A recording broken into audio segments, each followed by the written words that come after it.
Marvelous.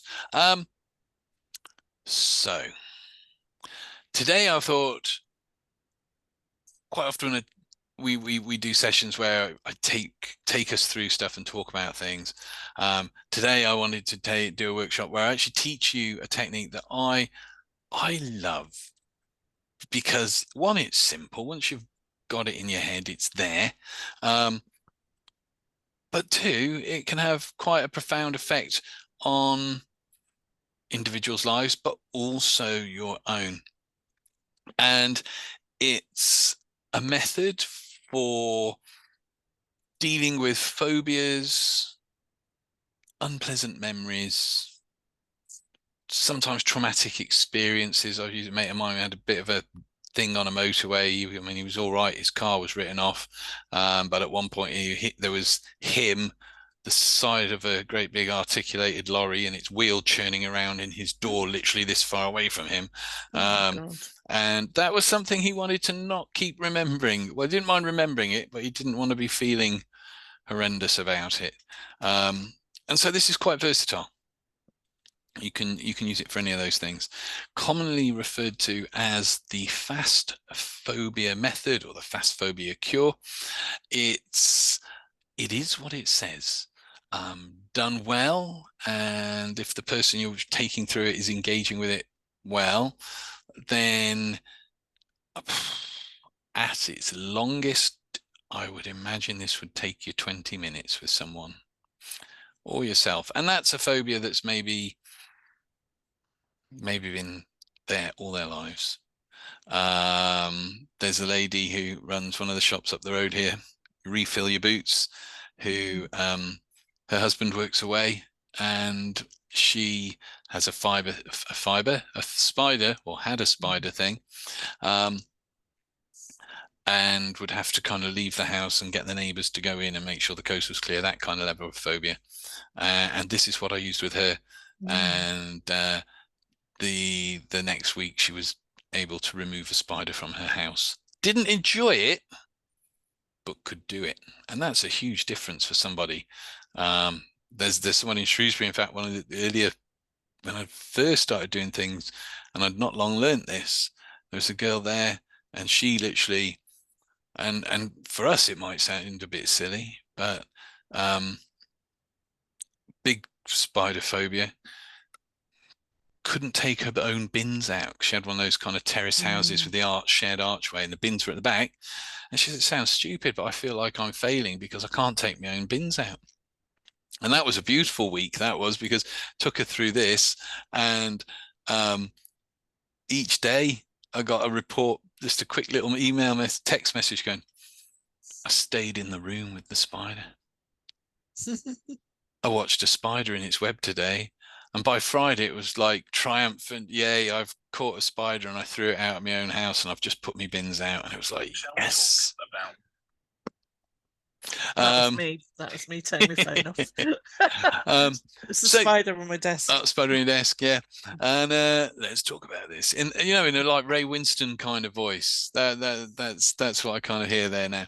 Um, So yeah, so it's really effective. You can use it for yourself. So you could use it in a meditational form. Once you know the process, you can take yourself through it, but you can take other people through it as well. And like I say, good for phobias, traumatic experiences, or just unpleasant memories.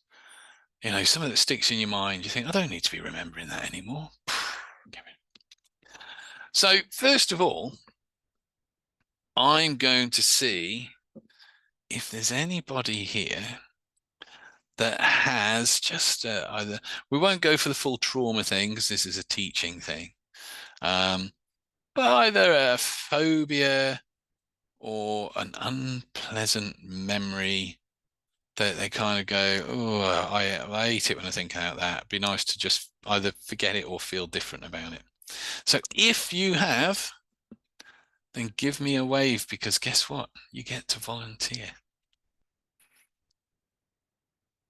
Everyone is godlike and no one has a single thing. Okay, no worries. In that case, it could just be a conscious thing to avoid um, avoid volunteering. Or in that case, I'll take you all for it. We'll do a group. We'll do it together. So what I'm going to do, I'll take you through it, and then I'll break it down to its stages. And I have loved to have done it, but I can't think of it. Yeah, that's it. That's it. There's no worries. So I'll take you through the process,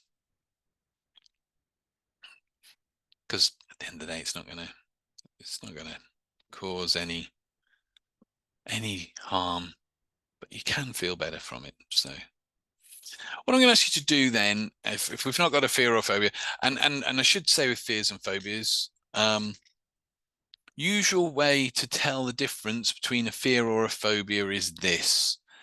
If someone goes, I'll use spiders because it's one of the more common ones. Actually, we're heading into that time of year when people go, oh, I've got a spider phobia. Can you sort it out? Always happens this time of year because they start appearing back in the house again, don't they? So let's imagine this is a book with wild animals in it. If you have a spider fear, and I go, I've got a picture of a spider just here, would you be prepared to look at it? If you've got a fear, you'll be like, yeah, okay. Tends to be the response. And you just go, I mean, I haven't, it's the local parish newsletter, but and go, show it, and they'll be like, oh, I don't like that. But that'll be about it. That's a fear. They're all right unless they encounter the actual experience of the thing. People with just a fear, rats and mice is mine.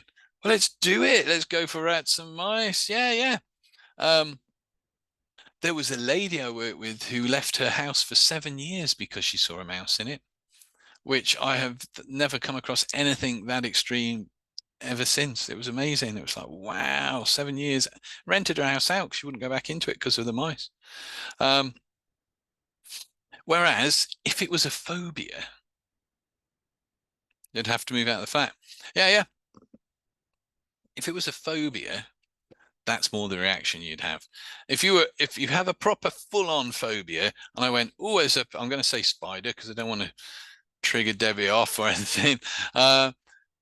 If you had a spider proper phobia, and I went, I've got a picture of a spider in here, you'd be like, bye. You wouldn't. You wouldn't. I remember actually once at the beech tree, someone came to see me for a spider phobia, and I said, so if there was a spider right now under your chair, and I just looked under the chair, you kind of get to play that kind of schoolboy prankish thing with people a little bit because you want to get a little bit of the feeling going. I literally looked down under a chair and she started to get up to leave because just the idea that there was a spider under that chair, or even the possibility that I might be looking at a spider under that chair, was enough for her to bolt for the door. I'm like, no, it's okay, sit down. So if someone says, oh, I've got a phobia, you want to test it, not cruelly, but a little bit. And usually, yeah, phones are great. You go, oh, so if I bring a picture up of a clown or a whatever it is on my phone and show it you, would you be able to look at it? And a phobia would be like, no, I'd be gone. Actually, just don't even go there. Whereas somebody with a fear would go, yeah, I could do that. So that's how you discern between a fear and a phobia. Also, a phobic sometimes can't even talk about it without going. You can see them kind of uncomfortable with it. So let's do this, Debbie. If your things is scurry little four-legged things with tails, oh, it is. You can see that. So I didn't even say the word. Yeah, yeah. Then I would suggest using that now. In fact, we've no scurry. Yeah, yeah, yeah. So in fact, so there you go. So we've got. Would you be willing to go through this? Yeah, it's quite fun actually. Okay. So what I'm going to ask you to do is unmute, and can I joint pin on here? That's good. Oh yeah, look. Do you know my heart is pounding? Well, this is how. Just the thought. This is how we know. So we can see and thank you for doing this, Debbie, because I know it's making you, yeah. Yeah. Um, my thing is Oof. holes. There's those frog toad things that have their babies on their back and they hatch out through the holes in the and I'm just Oh. talking about it now and I'm beginning to react a little bit like you are because it just sets me on edge. Mm. And but you can also use these things Mm. because like I'm thinking I kind of if you wanted say you wanted to cut down on I don't know say you wanted to cut down on eating no I'd say cut down on drinking too much beer. You kind of go, oh, I've just kind of got a bit of a habit. I want to just cut it down. And if you're kind of struggling, a lot of people say, oh, I'm struggling with just cutting it down. You can literally take Mm. that thing. Was there something that really like grims you out like that, and start associating it? So every time you see a beer, you're going to think of that thing that freaks you out, and so every time, eventually, you're going to have a phobia around your beer. You ain't going to want to go. You go, let's have a bit. No, it's all right, because that's what we can do. Um, there's I gotta go for a thing here whilst this does because there's messages appearing and for some reason. Sally's just made me laugh. Oh yeah. I saw that one before. Okay, so I'm not going to ask you to. I'm not even going to mention the word too much. I'm not going to ask you to think about that Yeah, good. too much. Um, so if you're sharing if someone talks about this then you want to elicit a little bit of a response around it so you can gauge it. I would say on a scale of 1 to 10 at the moment, when you think about said things, we're looking at least a 7 or 8 there, aren't we? Yeah. Yeah. It's not quite a 10 because you'd have been out the door. We'd just been waving goodbye, but I reckon we're about a 7 or 8. Would you agree? Yeah. Yeah. Yeah. I'll What, go with uh, that. where does that come more comfortable? Where are you suddenly like, well, I don't necessarily like them, but I can deal with it. Well, on the scale, Yeah. I mean, it's theoretically mm, speaking. I don't know. 4, A 4, so 4 is a little, four's maybe. like, 4 would feel more comfortable. Yeah. yeah, but I guess a 3, a 2 3 would. would be amazing. 2 would be Okay, brilliant. that's yeah. So this is what we do. We get a bit of a gauge off the person. You don't have Mm. to do this bit, but it really can Mm. help. So Debbie, you get to play with your imagination. We've done this enough times in different scenarios and with I meditate that you Mm. know that if I'm asking you to picture or imagine stuff, um, it's just thinking about it. However you do that, don't worry if it's not like a movie in your head. Um, Excuse me. Mm. we're all doing it this evening, I think. I know. Um, so first of all, take a nice deep breath. Just close your eyes for me. And what I want you to do, and it's quite a quick process, is just imagine yourself in a cinema, in a movie theater, and you're sat there, um, and just see yourself doing something that's quite neutral. So probably just sitting there. Maybe you got some popcorn or something. I don't know. Um, sat there, and I want you to picture yourself on that screen now, doing just something every day, a bit like neutral, a bit like so. Yeah, you got that? Hmm. So now what I do is float out behind yourself. And with this, you can either float a couple of chairs back, or if you want, you can float up into the projection booth. Yeah. Mm. So wherever you want to be for that, and watch yourself watching yourself on the screen. Let me know when you've done that. Hmm. Yeah, you got that. So what we're going to do, we're going to you're going to play a movie in black and white up on this screen. And it's either whatever comes to mind when you think of things like mice and that, or it could be just a scenario. Yeah. But we're going to play it from where you feel comfortable and safe at the beginning to the moment where said encounter happens, and then to the point where you feel okay again. Yeah. So basically the I'm okay, see it, I'm okay again. That's the clip we're playing, okay? And that's the bit that you've chose to just neutralize to feel different about now.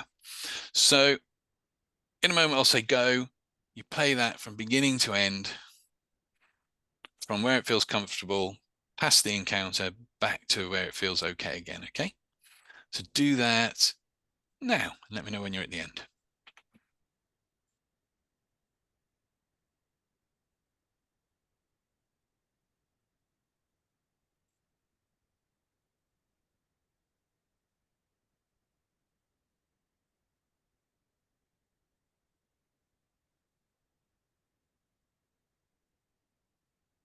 No. Okay, so you're at the end there now. You finish watching Yeah. yourself in this movie and you're okay again, yeah? Things are okay.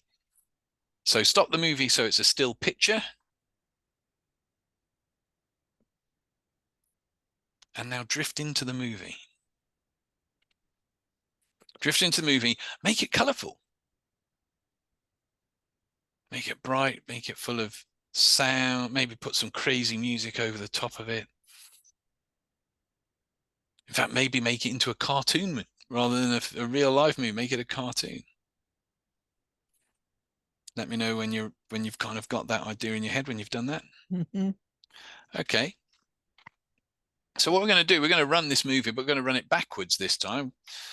So you'll be watching it really quickly in reverse, just like seeing the movie backwards with you inside it, with all those changes having taken place now, okay?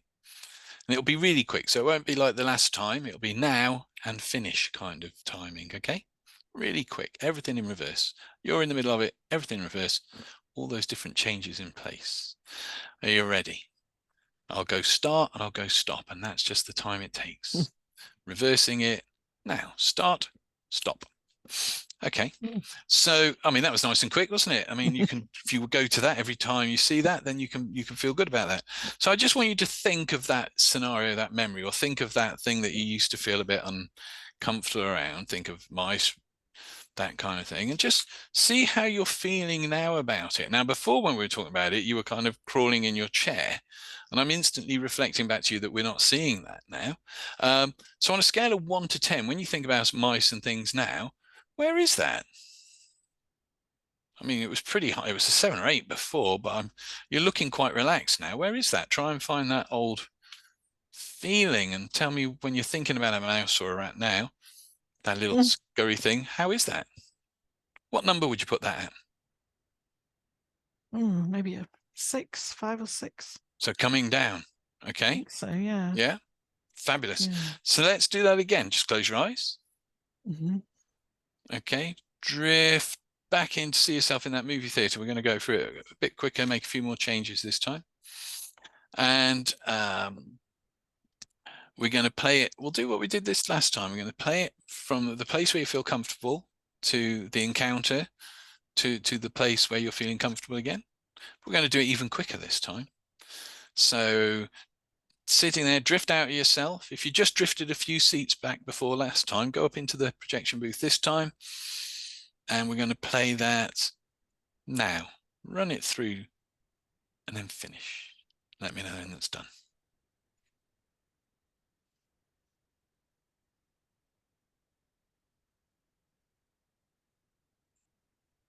Yeah. That's enough. Yeah. That's it. We're good. Feeling good. Feeling okay again.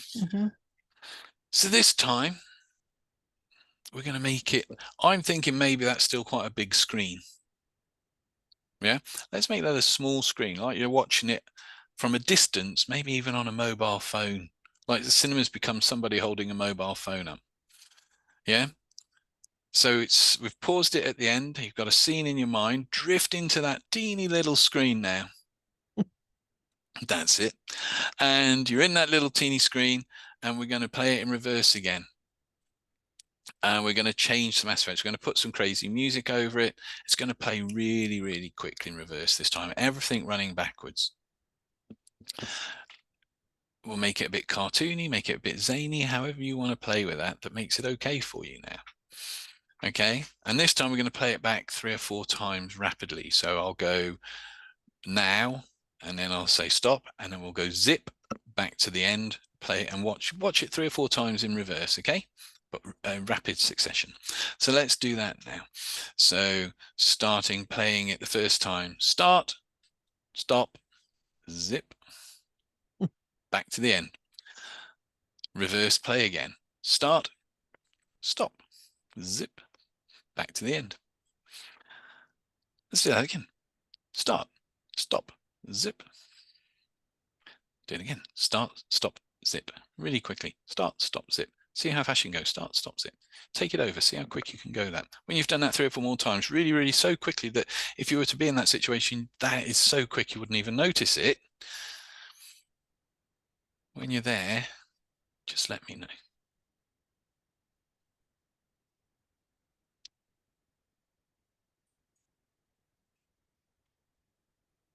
Yeah, lots of fast speed. Okay, fabulous. So, just drifting back into yourself there now, and just thinking of an encounter or thinking of a mouse or a rat or something like that, a little scurry thing, little hands, and I mean, on a scale of 1 to 10, where's that now? How's that feeling? Try and find the old feeling. That's really weird. I mean, it should be there, right? Yeah. Where is that though? Just in my happy place. Just in happy. I mean, that's a bit different to where we were before, was it not? Yeah, yeah. And that's where you can go every time that happens now, right? And we could think, I mean, think of the last time you actually had that kind of encounter. And then how's that feel now, though?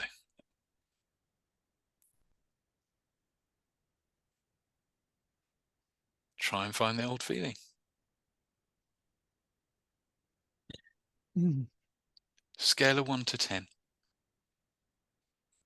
Yeah. I might be at the magic 3. The magic 3. There you go. Are you happy for it to stay there? I'll give you the magic 3. We'll give you the magic 3. Wonderful. Fabulous. And I always say to people with phobias as well, if it's things like spiders and things, you don't necessarily want them to become your best friends and cuddle them. You just want it. Exactly. But you just want to be in a situation that if you encounter, which let's face it, in our lives is quite slim, the amount of proper encounters we ever have, but you just want to be, if you see a spider or you see a whatever it is, or you experience it, that you kind of like, you don't have to love it. You just want to be able to go, okay, I'm not going to overreact now. It can just be there. I know it's going to go. That's okay. And then it's done, and it's happened so quickly. You kind of you move on, and that's all you want really with a phobia. You don't say, oh God, I've never been a big fan of spiders. I've worked on it, and I don't mind them now. But you say, I still don't need to hold a tarantula. Why would you do that? Fabulous. So let's break that down. Let me just do that. And so what we do with this, we get the person to connect a little bit with that. You know, like I say, you don't want them running off because it can happen. Just get them to think a little bit. The moment you see someone going a little bit uncomfortable, like Debbie was doing at the beginning, that's as far as you need to take. Okay, forget that now. Shake it out. Think of something else. And then what we do is we get the person to imagine themselves in a cinema, in a theatre, sat wherever they're sat, plonk them down. If you're working with a specific memory, then the thing that comes up on the screen is a specific memory. If you're working with a phobia, then it can be either what they feel triggered it as a memory, or it can just be an encounter like we did here. You get that person, they're sitting down in the cinema and they see themselves on the screen. Quite often when we have strong reactions to things and kind of whether it's phobias, fears, or things feel uncomfortable, or sometimes, you know, it can work the other way if it's a really good feeling. But if it's an intense feeling, we tend to, if we have an image in our head, it tends to be big. And in some variations of this, you'll start off with a big screen and play around with it. We went from a kind of the idea of it being a big one to a small one. You can just start this off by it being a small screen straight away. And what we're doing there, we're creating distance. If you think what we did, imagine you're in a movie theatre, in a cinema, see yourself on the screen doing something in black and white. Usually, if people are experiencing high emotional stuff, the images in their head tend to be quite vivid and in colour. So the moment we say it's in black and white, we're taking some of the impact out of that. So we're now relating to that image that causes that reaction in a different way. So you go in, and it is just like a guided meditation. You know, picture yourself in the cinema, see something. You're doing something just every day up on a screen. Now float out of yourself. That's dissociation. So you're not even experiencing it here. You're now looking at yourself, looking at it. And if you're seeing yourself on the screen, you're 3 times removed from the actual experience in your mind. So see yourself on the screen, and now we're going to either play that memory, or we're going to play the encounter that creates the phobia for you. And you're going to go from a point at the beginning where you feel okay. Don't worry, I'm going to put all this into a PDF, which I'll put with the video. Here you're okay. You're going to play the bit which is the bit that's not comfortable, and then you're going to get to a point when you're okay again. Just watch yourself doing that. Watch you watching you do it. Play the movie, black and white, small screen. Make that screen small. You might as well start small. And watch yourself going through the experience that you want to be free of, that neutralized, no longer reacting the way you have. Get them to do it, check in with where it is. Now, and then what we're doing, that image, that movie that you're playing in your mind, is basically how you're representing that phobia or that fear or the unpleasant memory. If you change what that looks like and how you experience it in here, you're also going to start changing how you're relating to it emotionally. And that's basically what we're doing. We're rewiring that, how we relate to it. And so you watch the movie. When you get to that point at the end, pause it, keep that still frame. Let's change it. And with this was quite a simple approach, but you can change any aspect of it. So, you could ask them, is it in color or black and white? And if they go color, you say, well, make it black and white. Put some crazy music over, make it a cartoon, make it faded and grainy so you can barely see it, like an old 1920s horror movie or something. And just keep changing how that image looks until it's different. And then get them to watch it again. Some versions of this, you'll do it and you'll watch it through forward with all the changes and then reverse it. But I like this version because it keeps it simple. Now we're going to play it backwards really quick. Some people sometimes call this the zip technique, because the idea is you kind of play it in reverse really quick and then zip back to where you started, which is now the end. So not only are you changing how that image looks in your mind, you're reversing the order and the speed in which it plays. There's so much change around the original impression in your mind that your mind will start relating differently to it. And if you do that reverse thing very quick and repeat it, as you notice, we first time, Debbie, we worked on that. We did it and it felt a little different. It felt a little easier. Sometimes you'll do that once, like we did, and a bit like you said the second time, well, that's a bit odd.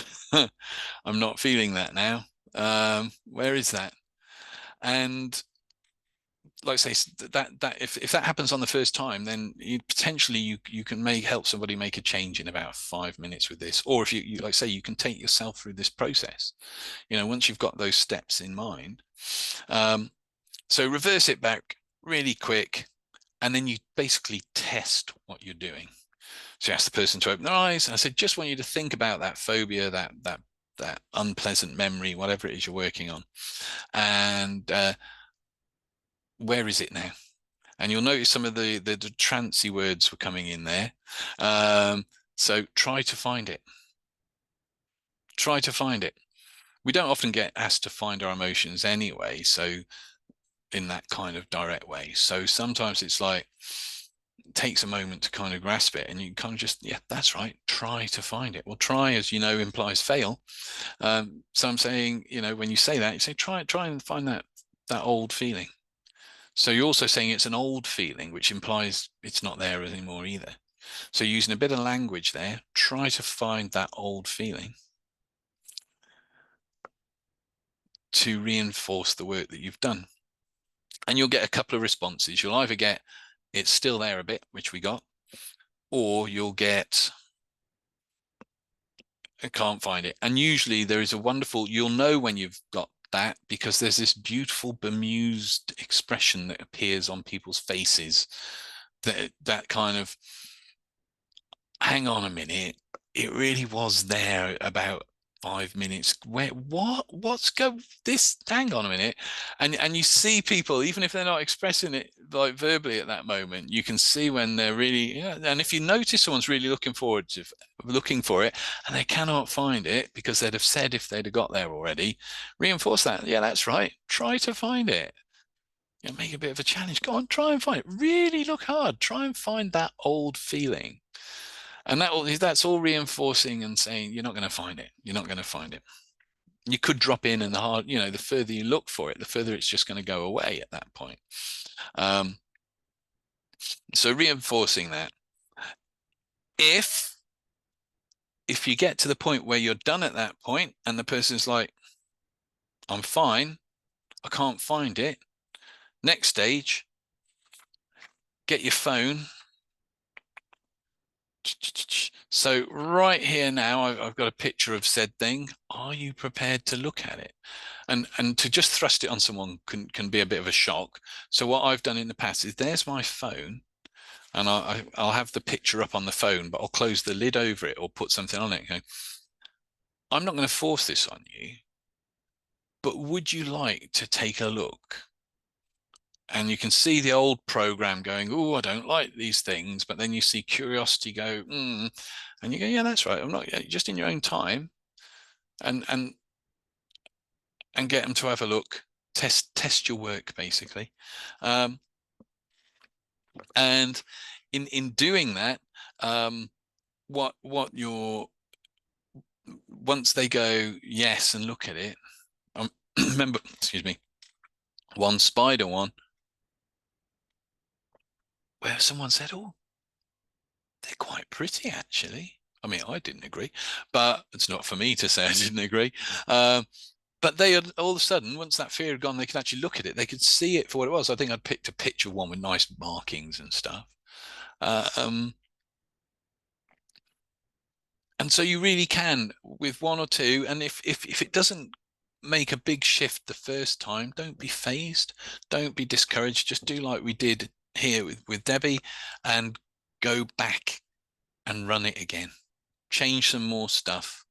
If it might be like here we said, make that image all colorful. It might be you've done that and it gets more intense for them. In which case, just go back and undo the color. Okay, well, making it bright and colorful isn't working for you. What if you make it really dull and faded? How's that feel? And they'll be like, "Oh, that's better. That's really good." Um, and then repeat it. And once, like I say, once you get to that point where you can either go all the way and aim for a 0 or a 1, so that it's completely not bothering them, or you find out where that happy point is. You go, "Yeah, no, if it was that point, I could, if there was one about, I wouldn't have to leave the house," kind of level.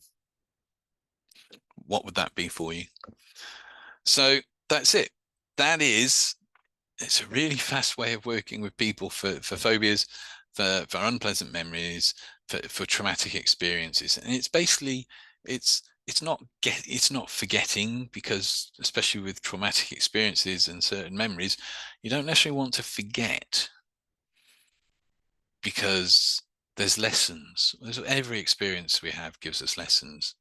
Um, and it's good, if you forget the event, you might forget what it's taught you.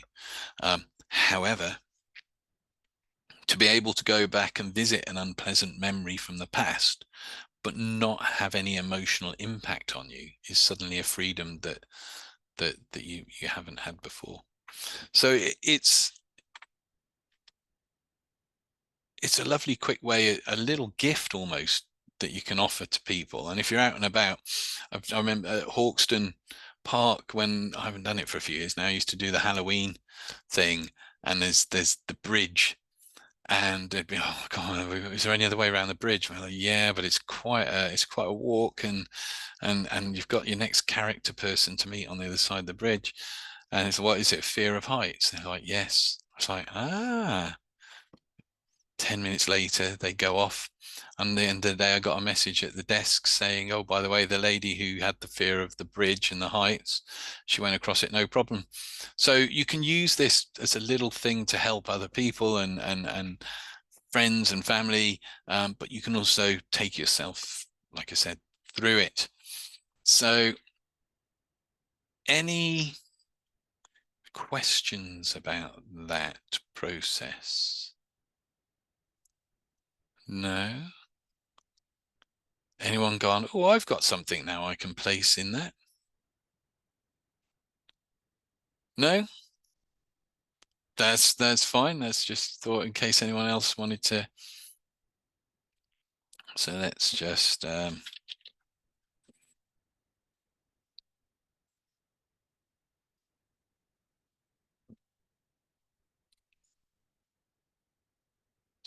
do this a moment. There we go. So Debbie, just checking back in with yourself again, thinking about things like mice and that. How's that feeling still now? 1 to 10. Yeah, that little hand thing. See, we're not getting any of those responses we got before.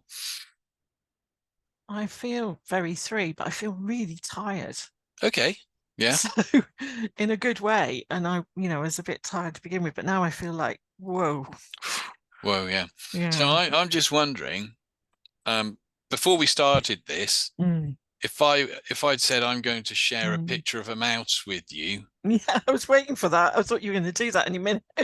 how would you have been with it before this? I wouldn't have liked it. So if I was to show you one now, Mm.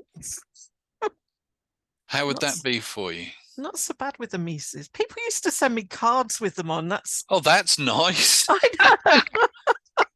So if I was to share this little What fella, happened to me? No, no, no. I still don't like is it them. cute? You don't have to That's like not them, cute. but It's not that's cute. Oh. fabulous, fabulous, Look, if I excellent. don't sleep tonight, Oh, you'll sleep well. You'll sleep no, I really know well. I will. I know I will. It's the Excellent. tails. It's the tails, actually. Ooh. Yeah, my mum used to be the same with that. No, it's the whole thing. No, I can't understand how people can be around them. So, Excellent. So that's the whole fast phobia, not just phobia, like I said, unpleasant memories, unpleasant thoughts. You can put a whole gamut through that. Exactly the same premise. Whatever the situation, the scenario is, appears on the screen. They go from a safe point beforehand to a safe point afterwards. Then you change how it all looks in the head and you reverse back really, really quick. That's it. And once you get a feel for that, you kind of find your own way of doing it and your own way of approaching it. But test it out. Like everything we always share and teach, test it out, give it a go, give it a go with yourself, give it a go. I would argue, some people disagree with this, but argue to the point that you can probably use it to do a certain amount of pain relief as well. Um, things like headaches, that kind of thing, exactly the same process, because one of the ways you deal in hypnosis with headaches is dissociation, so and pain. So picture yourself in there, picture a point at the beginning of this where you don't have a headache, picture a point where afterwards you can imagine it's gone. Let's just play that through, change how it all looks, obviously doing the drifting out of the body bit before that, change how it looks when you played it, reverse it, reverse it, reverse it. And I'd be 90, I'm going to say 99% sure that you'd get some level of pain reduction for people if you used it for pain as well. Yeah, I'm actually pretty sure that would help in that situation. So any questions about that before we wrap up for this evening? No? Like I say, I'll put that. It's actually only 5 stages, 5 steps. So I'll put that onto a PDF and get that loaded up with the video, and then it'll be there to have a look, watch again. And I really recommend learning it because it really can make a difference for people and for yourself. and it's simple. It's nice to have a few things like that you can do to help people. And, it's like there's a few things you can do for headaches and hangovers. And when at a festival, once people know you're a hypnotist, they love it. You know, cure people going, oh, a bit of a headache this morning. Really? What? Must be how you slept. And just having a few little tools. Yeah, I'll take you through something. Take the edge off it Mm, for you, or maybe it can go completely. And it's nice to be able to do that for people. So yeah, so there's a something to experiment and play with. And the worst case scenario is it makes no difference. So you've got nothing to lose. It's just, do you want to give some, never say, do you want to try something to people? If they say, oh, I've got this phobia, or I've got this, I had a run in with my boss and it's still haunting me and stuff. And I just don't want to keep thinking about it. It's affecting work. You can take them through it. Um, when we say worst case scenario, it doesn't make a difference. But if you kind of say, let's go give something a go, there's something I know that can help with this. Don't say let's try it, because yeah, then you're going to be implying it's not mm. going to work. But yeah, let's give this a go, and you can feel differently about it afterwards. Is a good way of framing it. Wonderful, fabulous.